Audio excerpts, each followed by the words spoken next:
ఈరోజు మనం చూస్తూ ఉన్నాం, ఆంధ్రప్రదేశ్ రాష్ట్రంలో అభివృద్ధి కన్నా వినాశనమే ఎక్కువ కోరుకుంటున్న ఉంది టీడీపీ ప్రభుత్వం.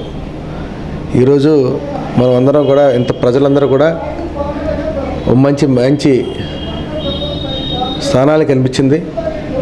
దాన్ని మంచిగా యూటిలైజ్ చేసుకోవాలి, రాష్ట్రాన్ని బాగుపరచాలి, మిగతా రాష్ట్రాలతో పోటీ పడాలి, ప్రతి రంగంలో కూడా పోటీ పడాలి, రాబోయే కాలంలో మంచి జరగాలని చెప్పేసి అనుకోవాలి. కానీ ఈ విధంగా కక్షపూరిత రాజకీయాలు చేయకూడదని చెప్పేసి మనం అందరం కూడా ఆశిద్దాం. అలాగే ఈరోజు మనం చూస్తూ ఉన్నారు, రెడ్ బుక్ రాజ్యాంగాన్ని ప్రతి ఒక్కరికి కూడా ఒక కక్షపూరితంగా ప్రతి ఒక్కరికి కూడా ఒక టార్గెట్ చేస్తూ ఎవరైనా సరే గొంతు విప్పితే ఆ గలాన్ని నొక్కే విధంగా ఈ కూటమి ప్రభుత్వం చేస్తూ ఉంది.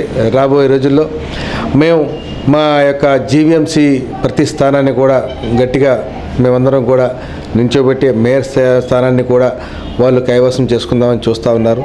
దానికి గాను మనమందరం కూడా మేము వైసీపీలో ఉన్న కార్పొరేటర్స్ అందరూ ప్రతి ఒక్కరు కూడా మనం జగన్ అన్నకి తోడునీడగా ఉండాలని చెప్పేసి కోరుకుంటా ఉన్నాను. మీ అందరూ చూస్తూ ఉన్నారు, ప్రతి ఒక్కరి కంటికి కనిపిస్తూ ఉండే పుట్టిన పసిబిడ్డ నుంచి పండు ముసలి వరకు ప్రతి ఒక్క ఇంట్లో ప్రతి ఒక్కరికి కూడా మన జగన్ అన్న ప్రతి తోడుగా ప్రతి ఒక్క పథకం ఇచ్చాడు.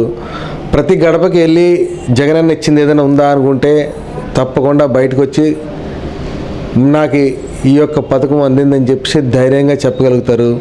ఈరోజు టీడీపీ ప్రభుత్వంలో ఏ ఒక్క ఇంటికి వెళ్ళినా సరే ఏ పథకం వచ్చిందమ్మా అని చెప్పి మీరు మీ మీడియా మాధ్యమంలో అడగండి. దానికి ఎవరైనా వచ్చి బయటకు వచ్చి నాకు ఈ పథకం వచ్చిందని చెప్పి చెప్తారేమో ఆలోచించండి. దాని తర్వాత ఏ ప్రభుత్వం బాగుందని చెప్పి ప్రజలే డిసైడ్ చేసుకుంటారు. అలాగే మీడియా మాధ్యమంలో మీరు కూడా డిసైడ్ చేయండి.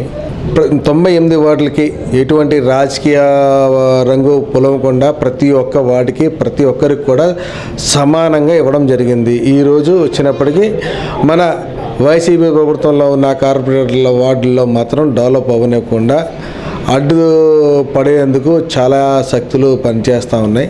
ఈరోజు మనమందరం కూడా మిగతా వార్డుల్లో కంపేర్ చేస్తే చూడండి, మీరు మీ యొక్క మీడియా ద్వారా మీరు ఎన్నెన్ని 98 వార్డుల్లో ఎవరు ఎక్కువ చేశారని చెప్పి మీ అందరూ తెలిస్తే టీడీపీ వాళ్ళ శాతం ఎక్కువ ఉంటుంది. వైసీపీ వాళ్ళది ఎప్పుడైనా మనం చేసుకుంటాంలే, ఫస్ట్ వాళ్ళని వార్డులు సమానంగా ఉండాలి, విశాఖపట్నం అభివృద్ధి చెందాలని ఉద్దేశంతో ప్రతి ఒక్క రోడ్లు కానీ డ్రైన్లు కానీ కమ్యూనిటీ హాల్స్ కానివ్వండి అలాగే పార్క్స్ కానివ్వండి పెద్ద ఎత్తుగా డెవలప్ అయింది మాత్రం ఈ 5 సంవత్సరాల వైసీపీ గవర్నమెంట్లో మాత్రమే అని చెప్పి మేము గట్టిగా చెప్పదలుచుకున్నాం.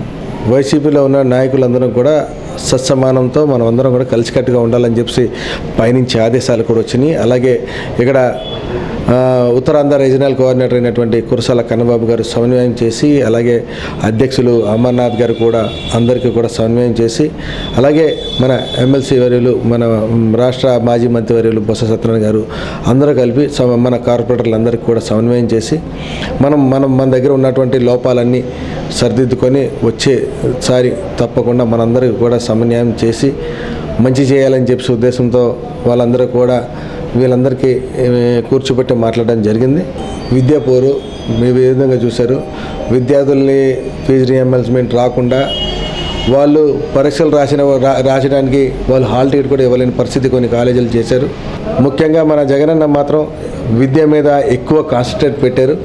ఆ విద్య వైద్యం రెండు మన జీవన శైలిని మారుస్తాయి, రాబోయే తరాలని మారుస్తుందని చెప్పి గట్టి నమ్మకంతో ఉన్న వ్యక్తి మన జగన్మోహన్ రెడ్డి గారు. దాని గురించి వీళ్ళు ప్రైవేట్ కళాశాలకి మరి పెద్ద ఎత్తున లాభం చేకూర్చే విధంగా మహాకూటమి చేస్తున్నటువంటి పనులకి అడ్డుగా నిరసనగా మేమందరం కూడా ఈ విద్యాపూర్లో నిరసనలో భాగంగా మేమందరం కూడా వెళ్ళి మా గలం ఇప్పడం జరిగింది.